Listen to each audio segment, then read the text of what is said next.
Welcome to Well Rounded. I'm your host, Tiffany Parker.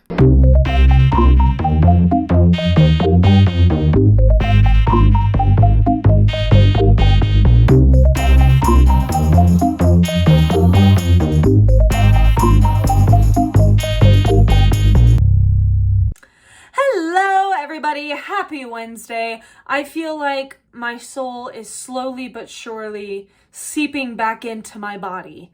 I just finished tech for a show at BYU, and I'm not going to go into a ton of detail because it's not very nice. And it's also a lot of tech talk that most people don't understand and won't care about. But it was horrible. It was horrible. I cried every morning, every night, even during church. I had to go in the bathroom and cry because I couldn't stop.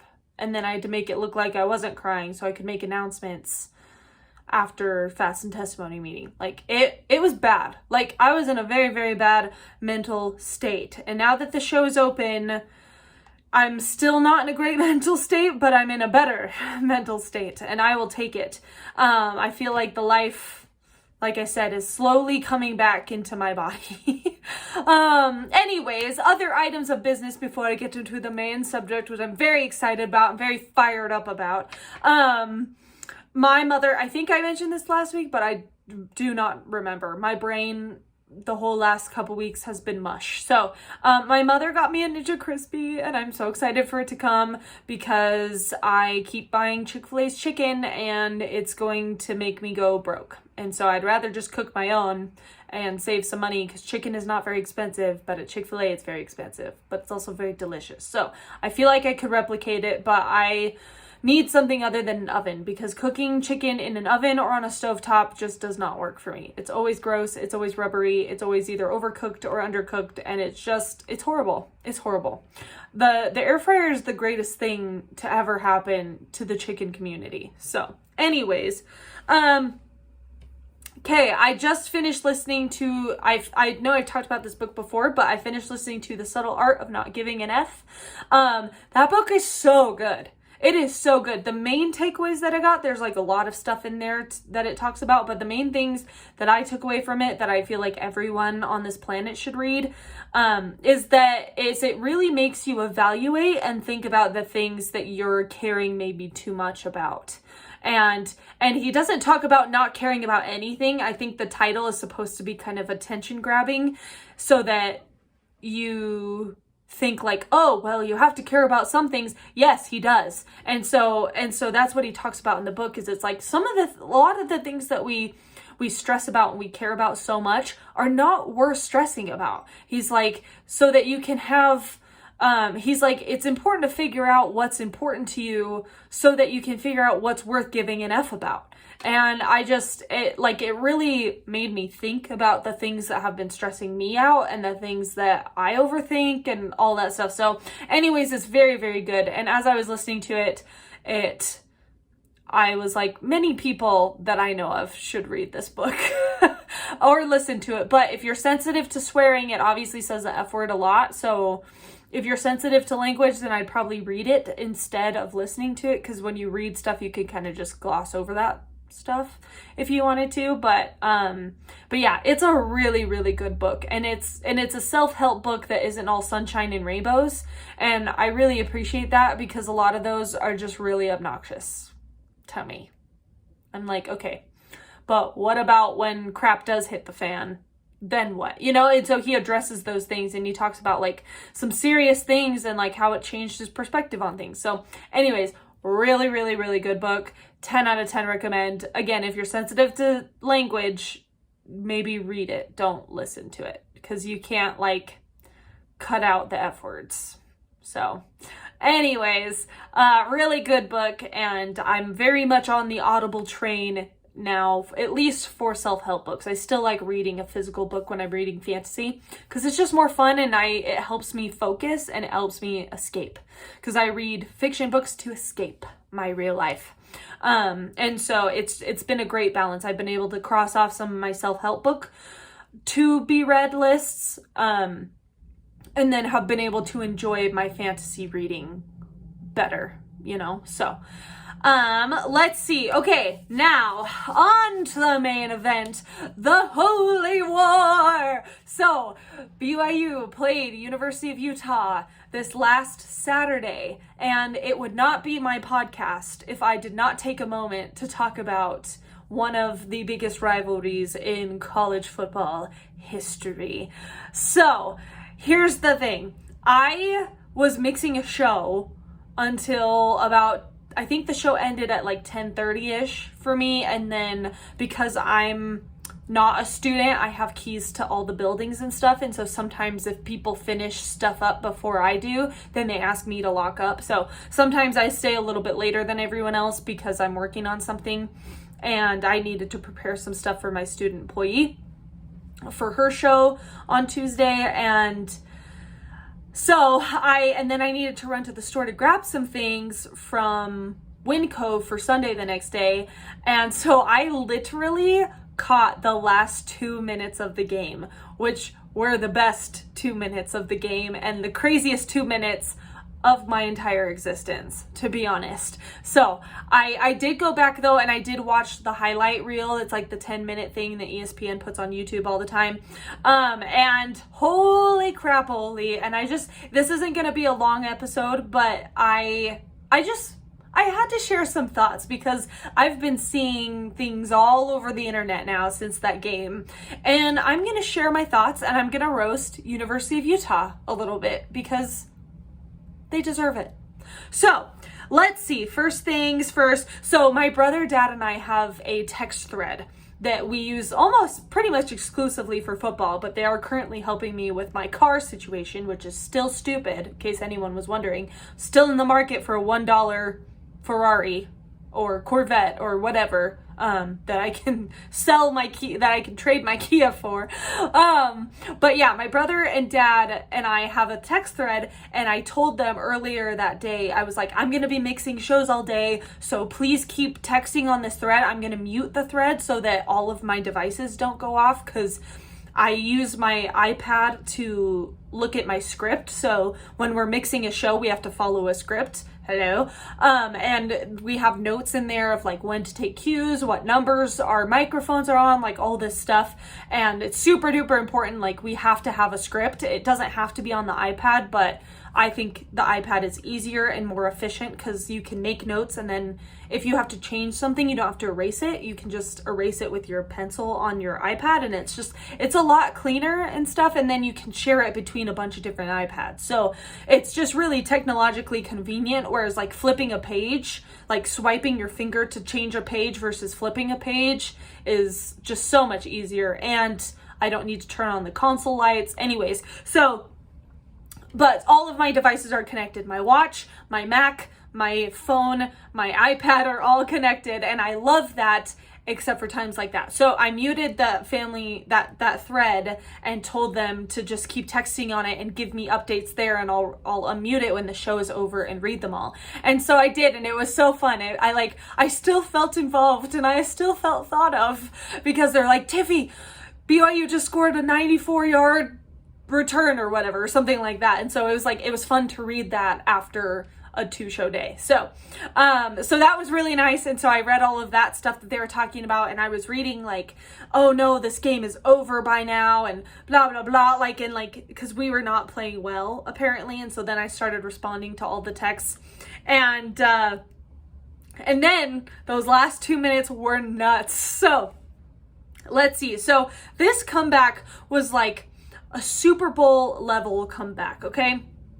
I've only ever seen Tom Brady do something like this. Now, granted, the Patriots/Buccaneers I don't think the Buccaneers ever really did that great, even when Brady was there. Maybe they did his last year. I can't remember. It's all kind of blurring in my mind.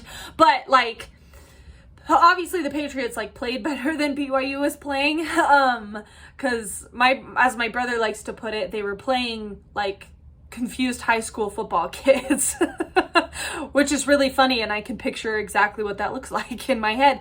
And but man, this comeback was crazy. So what ended up happening was BYU was sucking it up big time, and then even in the last 2 minutes, we had the ball and we got tackled pretty much on the 1 yard line, on the opposing team's 1 yard line. And that's a huge problem, because when we get tackled on the 4th down on the 1 yard line, that means the other team gets the ball on their 1 yard line. So they have to run literally 1 yard in order to score a touchdown. And as we know, a touchdown is 6 points, 7 points if you're guaranteed the extra point.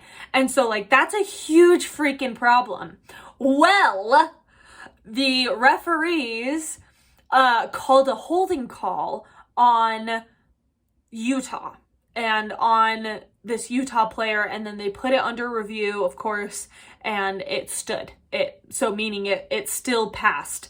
And you know, they play the replay, things like that, and that saved our butts. That's an automatic 10-yard penalty, holding is, and that's an automatic first down. And so we went from being tackled in the 4th quarter, in the 4th quarter, but on the 4th down on the opponent's 1 yard line, to getting a first down. And that, my friends, is a mother-freaking game changer. Holy crap. And so I was like, the gods have smiled upon us this day.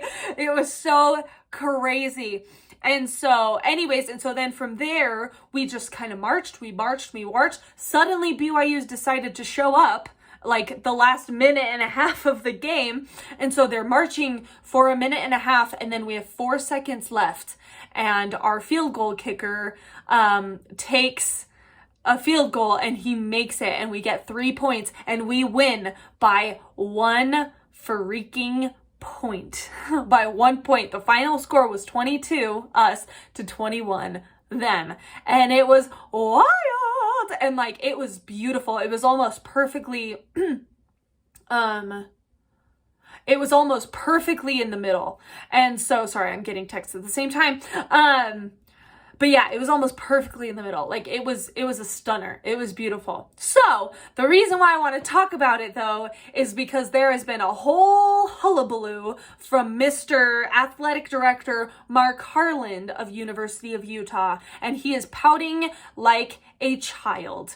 And so anyways, I'm just gonna roast them because they're being so dumb. They're being so stupid. And then I've argued with a couple people on the internet about this. Usually I don't argue with people on the internet, but I'm arguing with people who are like are completely wrong. It's not a biased, one-sided opinion. Like, they are in fact objectively wrong. So, and I love BYU. I've been a fan my whole life, and I have been waiting for this talent of a team for decades. I've been waiting for BYU to be this good. I don't know where they've been this whole time, but I have been waiting, and I've had my heart broken by them so many times. I've been waiting for this team to show up and finally kick butt like I know they can. And it's so nice and it's so refreshing. So I'm going to defend them till my dying breath. So anyways, here are the rules of holding, okay? So this is a defensive holding call. So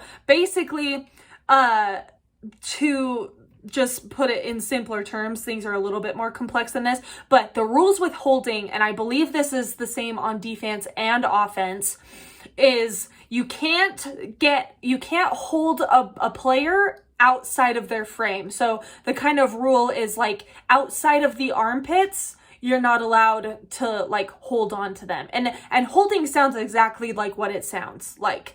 A lot of people are confused by the rules of football, but actually the titles of things actually make a lot of sense. Like, a holding call is literally what it sounds like. Like, he was holding the player to a point where he could not have caught the ball even if the quarterback had thrown it. You know what I mean? And so the rule with holding is that you're not, and in tackling especially too, you're supposed to stay within the shoulder pads and what some what the ESPN people called the frame.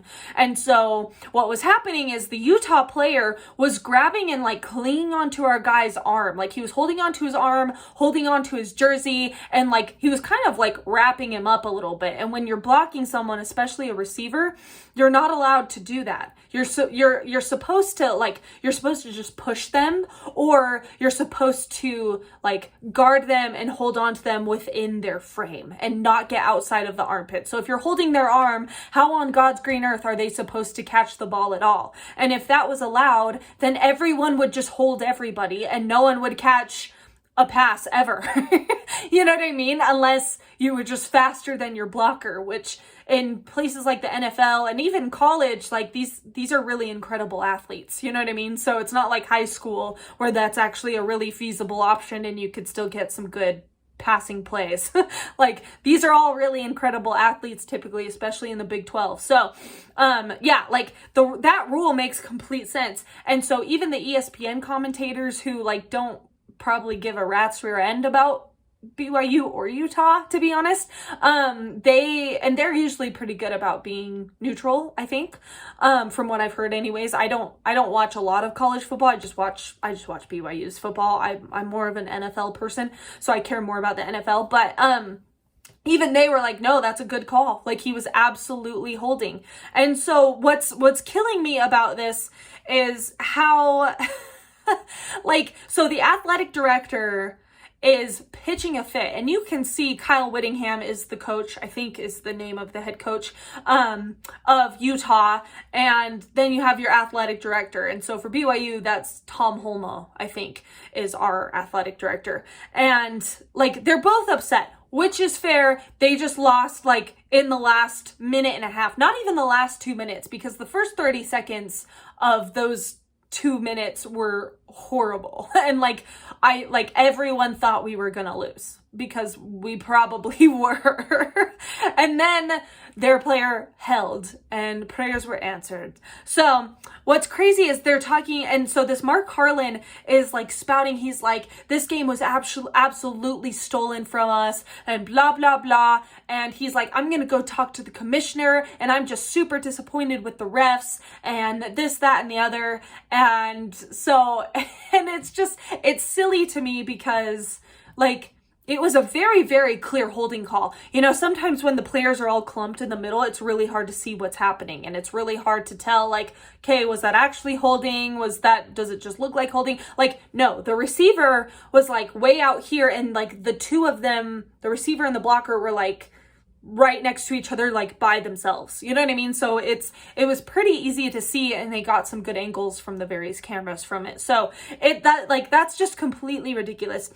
Second of all, if the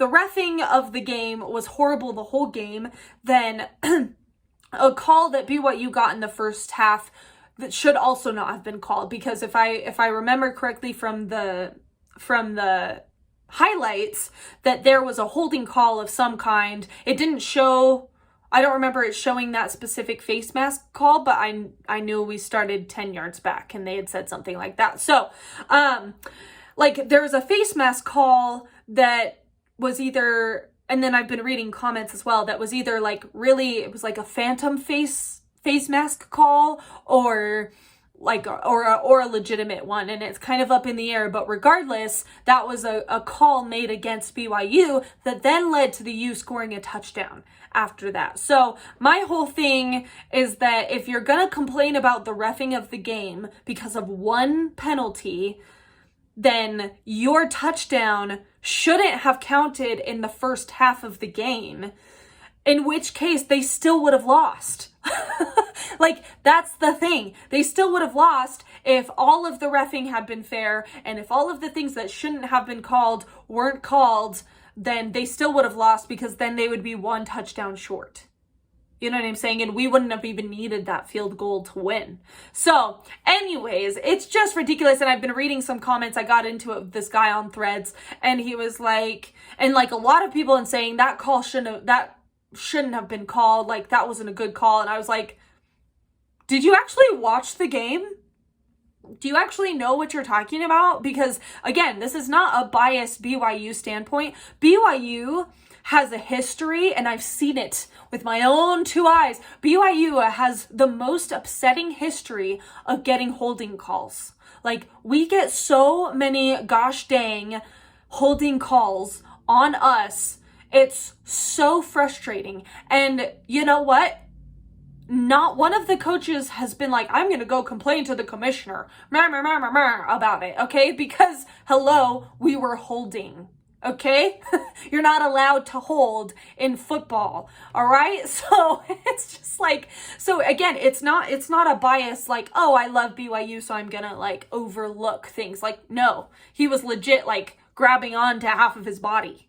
You know what I'm saying? And so it's like, unless he's Larry Fitzgerald, which none of our receivers are Larry Fitzgerald, he cannot catch that one-handed while he's being dragged down to the floor before he's even had a chance to turn around and look at the ball. You know what I mean?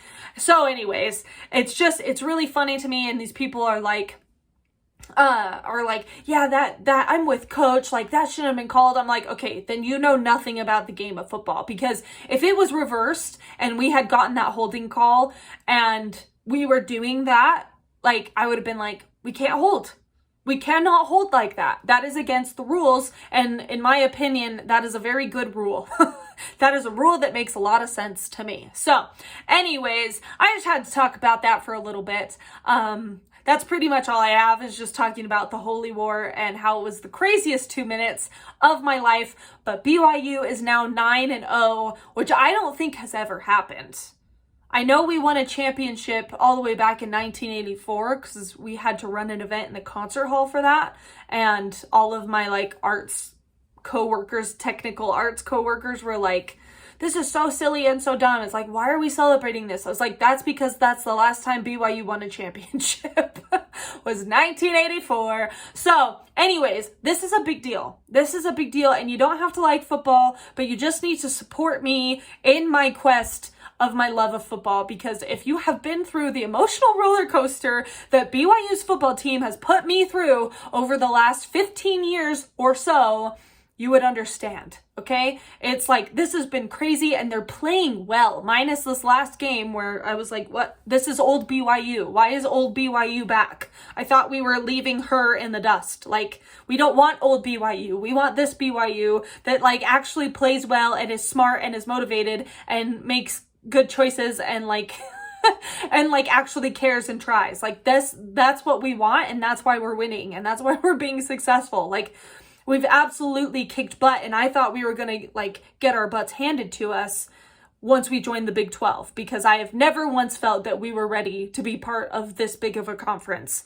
But we're proving me wrong, and I've never been so happy to be proven wrong. So anyways, the athletic director of the U needs to stop pouting and needs to stop being a baby. He's now getting fined $40,000 for it, which I think is hilarious and also sickening when you think about it, because that's like nothing. $40,000 in the football world is like chump change. And that is crazy. I'm like, how about instead of him paying $40,000 to the college, the NCAA or whatever it is, or Big 12, I don't know who it goes to, but they give it to me instead. Because I don't think football needs it. And then it was crazy because they also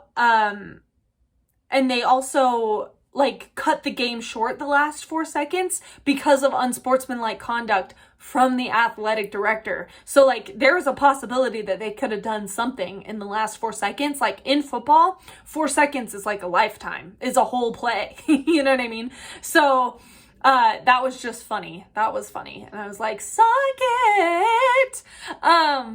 But yeah, oh my gosh, it was so crazy. And all the people on the internet saying that call was not justified are idiots and don't understand the game of football. So anyways, again, if it was like a little bit of a gray area, I'd be like, yeah, oh well, but it was a completely justified holding call. And if it was the other way around, Kalani Sitake would not be, or Tom Holmoe would not be pouting to the commissioner about it, okay? Like, it's called being an adult and taking responsibility for poor choices. And if your guy can't block, your guy can't block. And it's not like they were desperate either. They were up by like 2 points or something, you know? And so that 3-point field goal got us 1 extra point to where we won. So it's like they had, and they also didn't score at all the entire second half of the game. And so to blame their loss on one penalty call,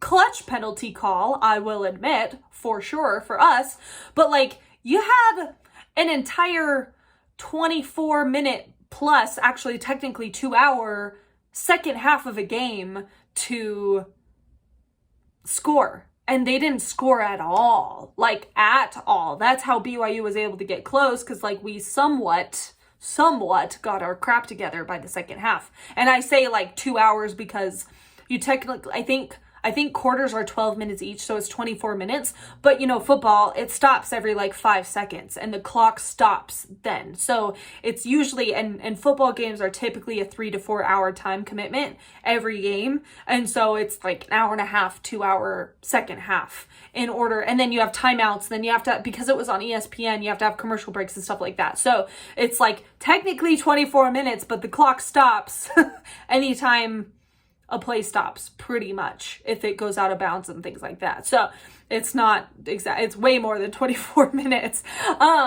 So like, yeah, the fact that they're pouting about one penalty call that did change the course of the game, but like also where were the complaints the whole second half of the game when you didn't score a ding dang thing, and you couldn't even get a safety? If our quarterback had been tackled in Utah's end zone, they would have gotten 2 more points for that.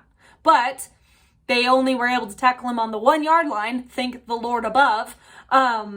And so they could have gotten a safety, and a safety is a rare thing to get, but they couldn't even do that. So it's just a little bit pathetic, and it's a little bit sore losery for him to be claiming that it was stolen and like not being a responsible adult. And also like, and I'm not saying he should throw his players under the bus, because it was the player that got the holding call. Like, as the athletic director, you should not throw any players under the bus. But like, this is the game of football, homie. Like, people lose games to penalties all the time. BYU has like a 10-year history of losing games just from holding calls or false starts or pass interference or whatever. Like, I swear on my life, back in the day, there was a yellow flag on BYU flying in the air every 10 seconds. And it was horrible. It was horrible. But no one ever pouted to the commissioner about it. And no one ever blamed the referees, being like, that game was stolen from us. Like,